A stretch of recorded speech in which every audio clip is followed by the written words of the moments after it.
Le Christ, et à sa suite le disciple, apparaissent comme ceux qui opèrent une faille dans la muraille. Ils annoncent un bonheur étrange, qui ne se réalisera en plénitude que plus tard, un bonheur dont les assises ne sont pas habituelles à la société humaine. Un bonheur dans la pauvreté de cœur, sans recherche de victoire ni de conquête. Un bonheur qui ne dépend pas de valeurs transitoires, qui a pour fondement la miséricorde. Ce bonheur, quelle est sa valeur? Vaudra-t-il la sécurité présente? Mieux vaut garder ce que l'on a. Le réflexe humain est donc d'exclure le disciple de la cité humaine, d'une manière ou d'une autre, afin que les murailles tiennent debout. C'est alors que le disciple ressent la douleur d'une première forme de tension.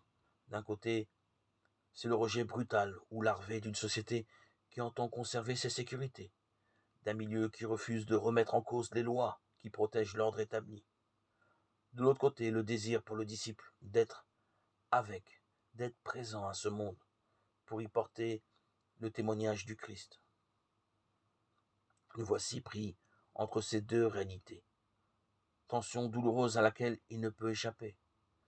Difficulté d'être engagé dans son milieu sans être captif, conservant une liberté en laquelle il refuse de considérer les lois de ce milieu comme un absolu.